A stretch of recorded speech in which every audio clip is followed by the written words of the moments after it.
How's it going, ladies and gentlemen? Welcome to a brand new video. Today we're going to be covering a brand new rumor that showed up just the other day on 4chan as per usual. So I thought we'd go through it, see what it's all about, see what it has to say. But first I want to say, drop a like down below, hit that subscribe button if you aren't already. A lot of you guys are watching but aren't subscribed, so please do that. And also on top of that, check out my previous video, which was on the ghost girls in Pokemon. I really put a lot of time into that one. Please check it out. Either way, let's get started. So this post starts off with a picture of Nosepass from like the Diamond and Pearl beta leak. Now he does point out, pick unrelated but still kind of funny, and then he continues on saying this, new trailer drops on August the 12th. I think it'll be announced 3 or 4 days earlier, focusing on legendaries. It's a short gameplay video followed by additional info from Tsunekazu Ishihara. Now I'm not sure if this is unlikely to happen. I mean, let's be fair, we're going to go through this towards the end and talk about the likeliness of all this, but first we're going to go through all of it, you know, and just kind of discuss all of it first. But I do want to point one thing out though. It does make sense because today when I'm recording this, it is Sunday, and it's going to be Monday, Tuesday, before, you know, the 12th, which is a Wednesday, which is actually a pretty reasonable time frame for these sort of things to be actually announced and happening, right? Now, let's continue. The trailer starts off showing Galarian, Moltres, Zapdos, and Articuno in battle using their previously revealed signature moves, which that sounds pretty reasonable to see what, you know, more of that, because we are just waiting for the Crown Tundra now. We continue on. You can still get the Cantonian forms, but only via Pokemon Home. That also applies to Regigigas, which is fair enough. So Regigigas, I guess, would be in this, which is fair enough. We do see the Regis, so it makes sense. But I guess this could be kind of interesting, getting the Cantonian forms. Fair enough. Then it continues on here saying Regieleki and Regidrago are shown in a dungeon called Zapscale Throne, which I'm assuming has got something to do with Zapdos because of the Zap in the starter name. You can catch them by solving, I guess, puzzles in the classic Regi style. But as shown in the trailer, it's more focused on mazes and static wild Pokemon than riddles and field moves, which is disappointing, as I did like those riddles and all that, which was kind of the fun part of that stuff back in the day. But I mean, hey, I guess mazes are fine. We'll see how it turns out if this is the case. They continue on here. 2 new G-Max forms are teased, presumably related to Calyrex. If you are familiar with the recent data mining, you'll know that it confused with 2 different Pokemon. Not aware of who those 2 are, but I put my money on new Regis, unrelated to the leak though.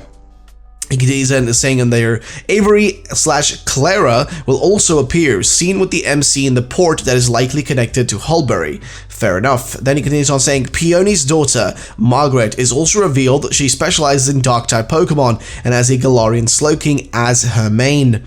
Okay, cool. And then next here, which is just 2 lines more, I guess, of text, actually 3 lines. It says here, the regional Slowking has more detailed information at the end of the trailer. A poison dark type with the signature move Royal Smite.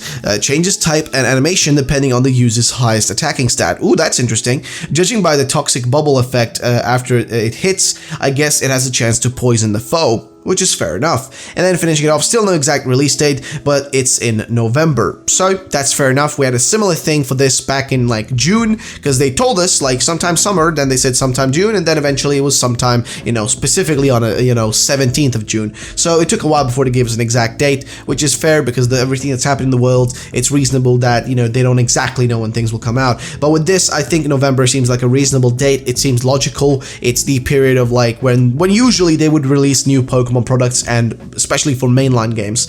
Then they say here, a new Pokemon Presents is scheduled for the 8th, I guess the 19th of the 8th, so I guess that is 10 days from now, I would assume. That's around like what, middle of this month, actually more than the middle of this month, the latter half of this month, 1 week after the trailer, with more details on Pokemon Unite. Despite all the initial hate, I think it's turning out to be a pretty, okay, that's at least from what I know. Yeah, see, it's run by Tencent, and with everything happening in the world right now, for example, with the whole ban of TikTok and all that, if you guys haven't heard of that, the United States president, which, I mean, again, I don't live there, I live in Europe, so this doesn't really affect me in terms of like, any bans or any of that. But with that happening, and also potentially wanting to ban Tencent, that could really mean some bad things for a lot of like companies, because they're connected to the Chinese government, and specifically Tencent, which is connected to the Chinese government more or less, right? So I don't know how that's going to turn out, but it's interesting that he points this out, because I don't know, man, like Unite got a lot of hate, and Unite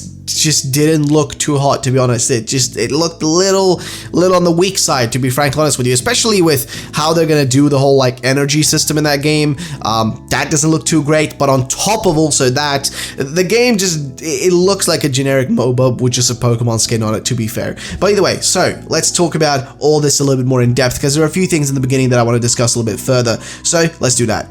So he starts off by saying August 12th. Now, August 12th makes sense. It is a Wednesday, which is usually a normal time for them to be doing these sort of things. It's usually either like this for Pokemon. It's either on a Tuesday, Wednesday, or a Friday. That's usually how it tends to be like. Those are the dates they usually give us information. So the August 12th makes a lot of sense. Also, it being a short little gameplay piece, you know, makes sense as well, because they haven't really spoken much about Crown Tundra since, I guess, you know, May and June when they released the last things. They haven't really done much about it or said much about it beyond that, so we don't really know much else about it. We know about Peony, but beyond that, we don't really know much else. We've just seen like the overview map, but that's about it though.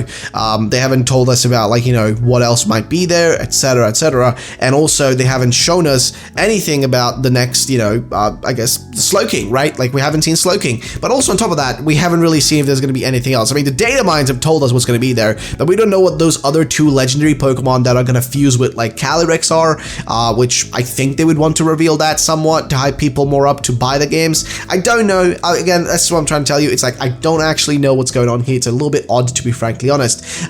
Then they point out here that specifically like something else that's really intriguing to me is the idea that it's going to be a poison dark type for Slowking, which sounds interesting to say the least, but I wonder how that's going to work alongside like the Isle of Armor Slowbro. Like, how is this, like, is this one going to be better, worse? I don't know. I guess we'll have to wait and see.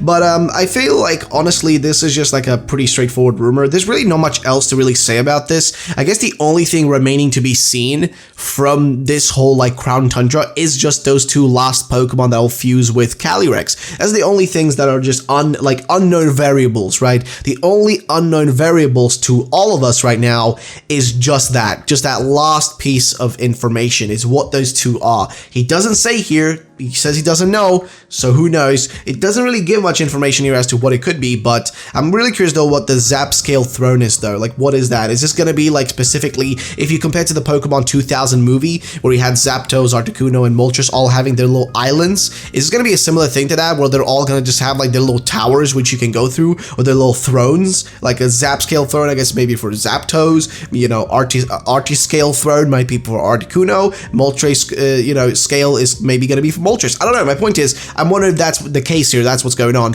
So yeah, what do you guys think?